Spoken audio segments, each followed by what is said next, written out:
Within these situations, there are also opportunity because numerous books have been published on the topic of economic independence and also the leadership of Chavez in Venezuela and also Ahmadinejad in Iran. These have been complemented by various Indonesian historical books on the period of Sukarno's government.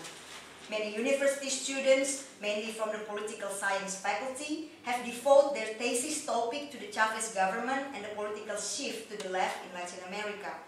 In several private universities, such as Jayabaya and Veteran University in Jakarta and Yogyakarta, the thesis topics about Venezuela have dominated student choices since 2007, with more than 50%. So this is a challenge and also the opportunity for the left. But what happened to the left, especially after 1998 and especially after 2004, because there are a reconsolidation after 2004. The left fractured and rebuilding. There has been a mushrooming of spontaneous and fragmented protests across Indonesia. There is not a single day that is free from people's protests against the immediate or economic problems. So there's always newspaper or televisions. There's always a report around protest action against evictions, asking for more wages, anything, every day. From 2004 until today, there is also an increasing polarization between fragmented radical left organization and activists in one side, and left reformist organization and activists on the other side. The two sides of this polarization resulted in a very different position toward the 2009 election. The People's Democratic Party has been one of the leading radical left organizations since the late 90s. Since 2003, this PRD has sought to form a united left party based on the extra parliamentary movement to contest the 2004 and 2009 parliamentary election. Among the other left organizations that the PRD worked with on this project have been the Working People's Association, or PRP, and the labor organization it influences, the Confederation of Indonesian Trade Union Alliance, or CASBI, and also the other left is the Indonesian Student Union, or SMI, and the labor and peasant organization it influences. So that each of these organizations have their grassroots organization influence. But in 2004, we failed, I still in PRD at that time, we failed to gain support from the other leading left organization for a united electoral ticket. In 2006, the PRD and the sectoral organization it influences established the Party of National Liberation of Unity, or Papernas. After 2006, the left reformist activists who mostly work in NGOs founded a new party called the United People's Party, or PPR. In 2007, Papernas failed to pass the requirement to be registered as an official electoral participant. Basically, it is impossible for the movement, or the poor people movement, to establish any party with the given election requirement in Indonesia, because it's we should be have our own office, for example, with a complete office vehicles, and also you should have 1 billion rupiah in your account, things like that. So it's impossible to establish any party without resist or struggle against all of these rules. So actually, the idea to establish Papernas is also to resist against these obstacles, but we failed to convince other comrades in PRD to keep resist, so they just want to adapt with this situation. I continue. The leadership of the PRD and Papernas around Nitasari then proposed to join another party that had gained electoral registration.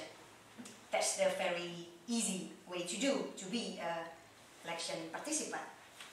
This proposal was rushed to the National Leadership Committee of the PRD, and those who disagree were expelled from the party, like Sam already introduced. We disagree because we were opposed to the subjugation of the party's political activity to a so-called coalition with one of the Islamic bourgeois party, the Star Reform Party, or PBR, in order to be candidates of a registered party. Following the decision of the PRD Papernas leadership to join the PBR, unfortunately, several student and NGO activists also joined various bourgeois parties in order to become a parliamentary candidate or looking for a career, I guess. Yeah, like Sam already introduced a few days ago, a few weeks ago, Itasari established a volunteer group or courageous group to support Kala and Wiranto, following the support that PBR gave to the other candidate of Yudhoyono. So the PBR gave support to Yudhoyono, but Itasari, who was support PBR, gave support to Wiranto and Kala. And also organizationally, PRD and Papernas indeed given the so-called critical support to both Kala and Megawati candidacy. They step by step move even more opportunist in their parliamentarian line. Yeah, but that's what happened to the most several NGOs, activists, following the leadership of the PRD, who also support this kind of parliamentarian tactics. But in the other hand, for example, in 2008, in the series of mass protests and mobilization against the fuel price hike, a number of united fronts of left activists began to crystallize. First, the National Liberation Front, for example, was established by us, and also the other left, like PRP, like I mentioned earlier, and also SME and the sectoral organization they influence.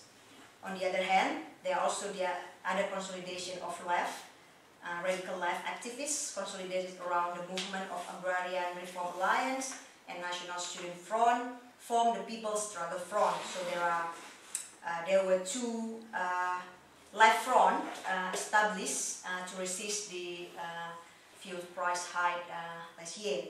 It's quite fast and huge mobilizations, almost in every big cities in Indonesia at that time.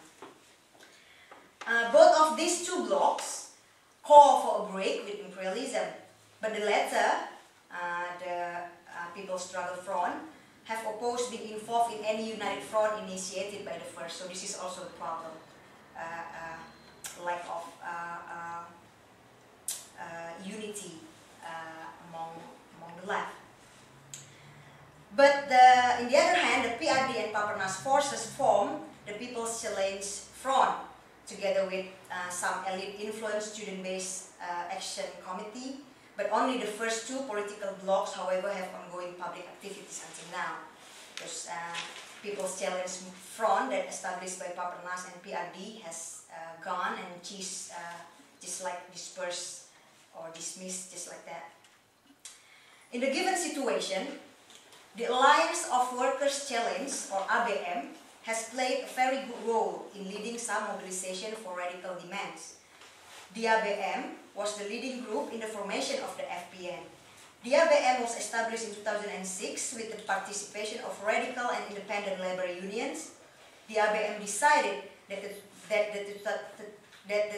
2009 election, an elite election, it has excluded any participation by any poor people's electoral vehicles, so there's no choices at all among the candidates.